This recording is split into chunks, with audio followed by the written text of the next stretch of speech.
Drought-tolerant plants like the ones here on the Daisy Roots exhibit have attracted a great deal of attention this week. But before Mark Lane catches up with owner Annie Godfrey, we visited her nursery in Hertford to find out how her plants are designed to thrive in a heat wave. Now, forecasters say temperatures could soar even higher tomorrow, perhaps to 30. Weeks of dry weather, which has caused reservoir levels Affected by a hosepipe ban early next month. Set to be any let-up, with temperatures increasing into tomorrow. Climate change is happening. If last year was anything to go by, then summers are getting hotter and drier.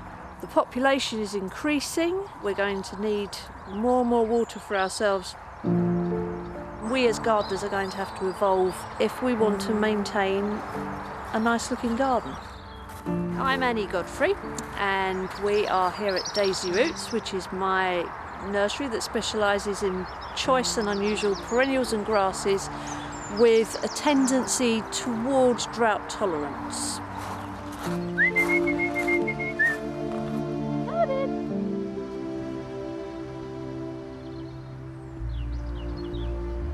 So this is myrtle. It was a small aromatic Mediterranean shrub. And this is the aptly named ivy, who climbs over everything and eats it up, basically. So they've grown into their own names. The beauty of drought-tolerant plants is their different adaptations. Some have succulent water-storing leaves. Many of them are silver-leaved. A number of plants also have aromatic oils in their leaves. Spring is springing everywhere around us. We're so lucky with the cedar tree at the back there as a backdrop, which of course is another very drought-tolerant plant from the Lebanon.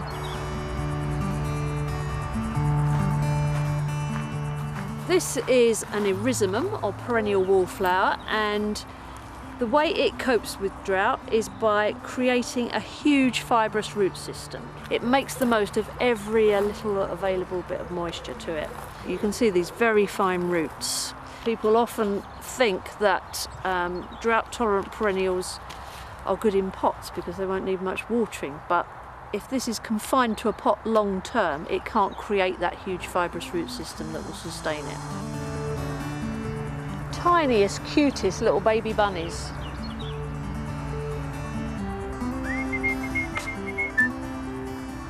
Come on. Oh, it's bunnies, look.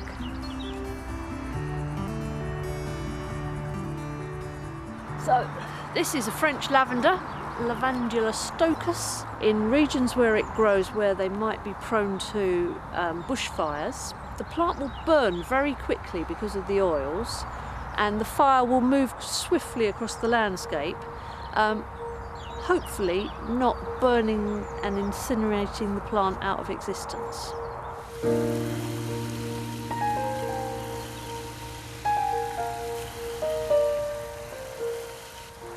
Plants in pots do need watering daily, really, particularly on days like this as there's sun and a bit of breeze. So although we specialise in drought tolerance, as far as plants grown in containers are concerned, we are watering quite regularly.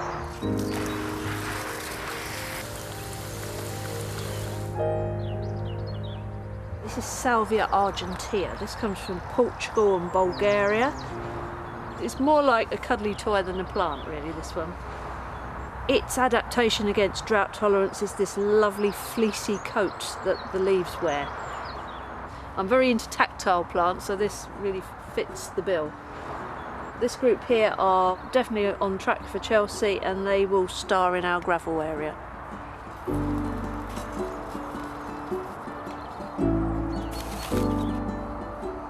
Chelsea is a challenge. As far as climate control for Chelsea goes, we can put them inside the polytunnel, outside, or inside the shade tunnel. That's our warm, medium and coolest options. We end up doing a lot of running around and moving of plants depending on how far forward or back they are. 2019 will be Chelsea number 7, so we're doing something slightly different this year.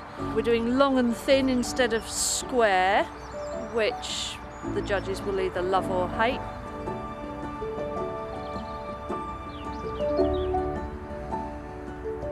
It's the ceiling of frustration.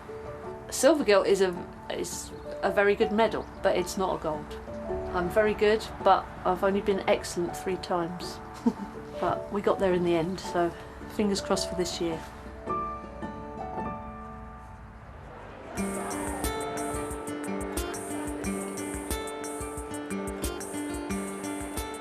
Congratulations, a silver gilt. How are you feeling?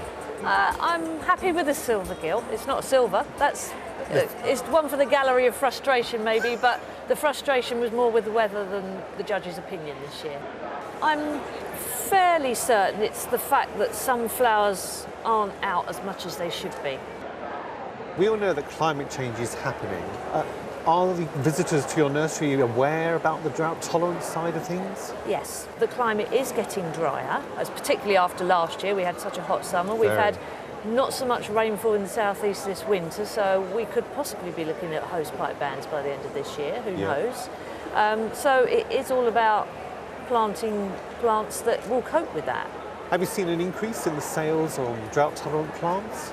I would say people are definitely more aware of the right plant, right place ethos, because climate change is coming at us. Everybody's talking about it, so yes. I know that one of the little jewels of the garden is the Salvia argentea. Yes. It looks absolutely beautiful. It's very textural. Has it gone down well?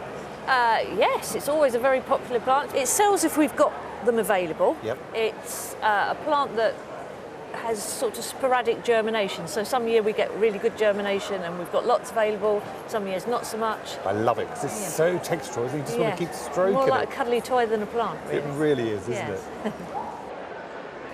And you've gone for a different shape this year, haven't you?